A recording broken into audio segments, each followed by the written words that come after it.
Lundi 13 mars 2023, amis internautes de Guérita TV Monde, dans votre rubrique au téléphone de ce matin, nous recevons pour vous Maître Jacques Migan. Il est un ancien bâtonnier, acteur politique et membre du bureau politique du Bloc républicain. Maître Jacques Migan, bonsoir. Bonsoir, madame la journaliste. La Cour ordonne finalement la reprise des élections des bureaux des commissions permanentes de l'Assemblée nationale. Alors dites-nous, la majorité parlementaire ne pouvait-elle pas éviter ce scénario? Madame, avant de répondre à vos préoccupations, je souhaiterais permettre à vos auditeurs de comprendre la teneur de la décision qui a été rendue. Et cela permettrait aux auditeurs de comprendre ce qui s'est passé et de répondre à toucher à votre préoccupation. Alors, la Cour, en son article 1, dit que la composition des commissions permanentes de l'Assemblée nationale est régulière. Qu'est-ce qu'elle entend par là? La Cour, en décidant de la sorte, veut faire comprendre que la composition de la commission permanente est composée d'un président, d'un vice-président, d'un premier rapporteur, d'un deuxième rapporteur et d'un secrétaire. Donc, selon vous, le règlement a été respecté normalement? Le règlement intérieur a été respecté. Mais pourquoi la Cour ordonne alors la reprise de ces élections? La reprise des élections, tout simplement parce que la Cour, conformément à l'article 15, 2b, il a été dit que l'élection des deux vice-présidents, des deux questeurs et des deux secrétaires parlementaires a lieu en s'efforçant autant que possible de reproduire au sein du bureau la configuration politique nationale. Or, au cours de l'élection, ou du moins les résultats de l'élection, il n'a pas été retrouvé au sein des bureaux un membre du parti Les Démocrates. Et c'est ce qui a amené la Cour à demander la reprise. Mais cette reprise concerne uniquement la composition du bureau. Maître Migan, dites-nous pourquoi au départ c'est le poste de secrétaire qui voulait être laissé aux opposants. Le poste de secrétaire, comme je vous l'ai dit tout à l'heure, en son article 2, il n'y a pas de poste réservé. Il n'y en a pas.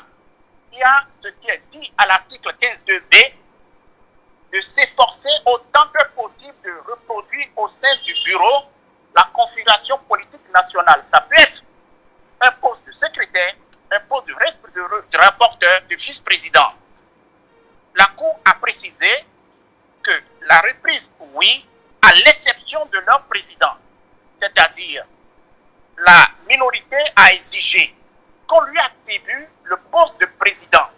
Mais la Cour a dit non. Le poste de président est déjà valable, validé. Et c'est en cela que, tout à l'heure, je vous disais que la Cour, en son article, cette fois-ci, article 3, a dit que la non-représentation de la minorité parlementaire dans les bureaux de cette commission permanente est contraire à la Constitution, et j'ai évoqué l'article 15.2b qui demande à tous ceux qui sont à l'Assemblée nationale de s'efforcer autant que possible lors des élections pour qu'on ait une reproduction de la configuration politique. C'est-à-dire tout le monde doit être présent. Alors, j'ai un bémol relativement à la décision mais normalement, de la Maître Jacques Migan, si vous permettez, oui. Si vous permettez que je termine, parce que c'est important.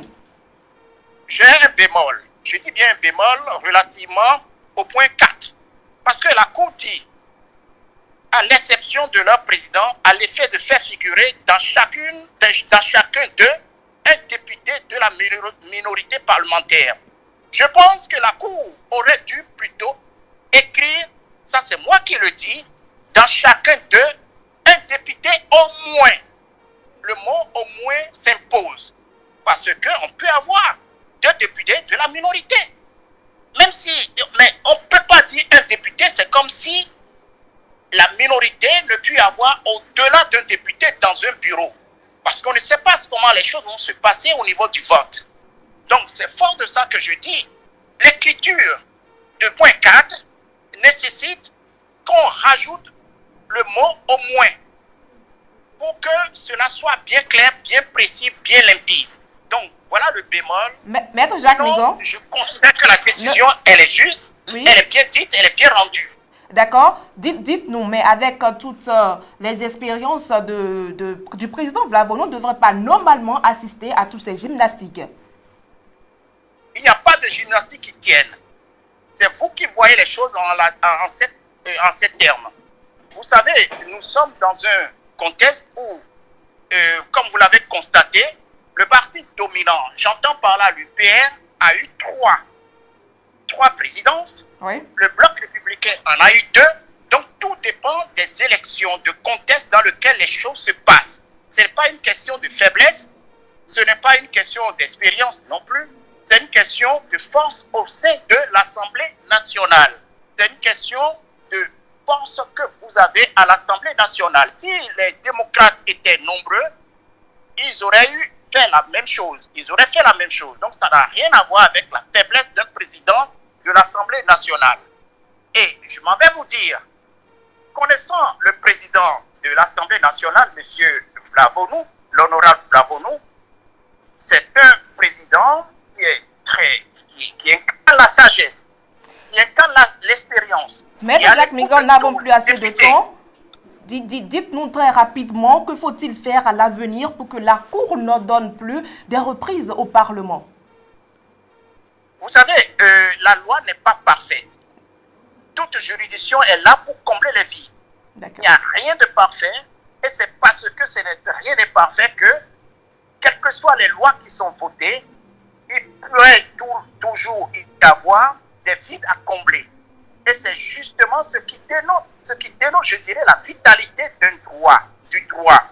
Et j'apprécie la démarche du Parti des démocrates de saisir la Cour constitutionnelle lorsqu'ils ont estimé que le droit n'a pas été dit. L'article 2 du règlement intérieur n'a pas été respecté. Ils ont saisi la Cour constitutionnelle pour l'entendre dire. Par contre, sorti de l'Assemblée comme ce qu'ils l'ont fait, ce n'est pas, je ne l'apprécie pas. On vous aura compris, Maître Jacques Migon. Merci à vous pour votre intervention. C'est nous qui vous remercions. Mesdames et messieurs, c'était Maître Jacques Migon, un ancien bâtonnier et acteur politique, membre du bureau politique du bloc républicain, dans votre rubrique au téléphone. Merci de nous avoir suivis et à demain pour un autre numéro.